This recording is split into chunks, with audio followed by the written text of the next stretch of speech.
বিসমিল্লাহির রহমানির রহিম।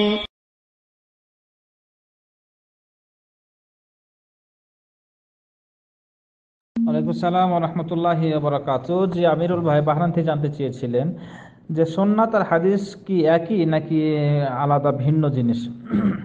তো এই বিষয়ে যে সমস্ত কথা সালফে সালিহিনগণ বা বড় বড় মুহাদ্দিসগণ ব্যাখ্যা করেছেন, সেটি বলা হয়েছে যে কেউ কেউ বলছে যে একই জিনিস। যেমন বলা হয়ে থাকে যে মা ইয়ারবি আনি নবী সাল্লাল্লাহু আলাইহি ওয়াসাল্লাম মিন কাউলিন আও ফি'লিন আও তাকরিরিন ইতলাক আলাইহি বিআন্নাহু হাদিস কামা ইউসাম্মা আইদান সুন্নাহ। রাসূল সাল্লাল্লাহু আলাইহি সাল্লাম থেকে যা বর্ণিত হয়েছে, তার কথা, কাজ, মনসম্মত সকল কিছুকে হাদিস বলা হয়, অন্যভাবে সুন্নাতও বলা হয়। এই দিক থেকে কোনো পার্থক্য নেই, একই জিনিস। তবে কেউ কেউ এইভাবে পার্থক্য করেছেন যে রাসূল সাল্লাল্লাহু আলাইহি সাল্লাম যে সমস্ত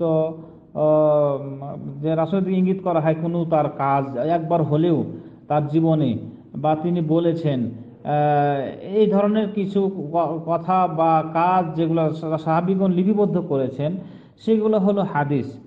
আর সুন্নাতের ক্ষেত্রে যেটি বলছেন যে তার ধারাবাহিকতা, তার জীবনের কর্ম, চলাফেরা, ওঠা বসা, সকল কিছু, তার পুরো জীবনীটা হলো সুন্নাত, রাসূলের সুন্নাত। রাসূল এটা করেছেন, রাসূল এটা করতে বলেছেন, এগুলো হলো সুন্নাত।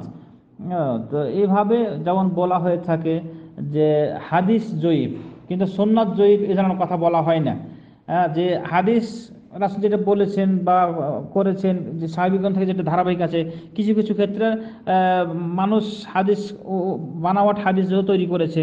তো এই ক্ষেত্রে হাদিসের ক্ষেত্রে জয়ী বা মওজু জাল হতে পারে, কিন্তু সুন্নাতের ক্ষেত্রে এখানে কেউ কিছু বলে না যে সুন্নাত জয়ীফ সুন্নাত, অথচ বলা হয় মুখালিফুস সুন্নাত, মানে সুন্নাতের বিপরীত, মানে রাসূলের বিপরীত কাজটা করা হলো।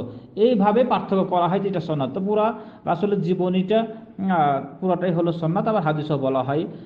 এইভাবে আপনার পার্থক্য করা হয়ে থাকে। আল্লাহু আ'লাম। জাযাকাল্লাহু খাইর।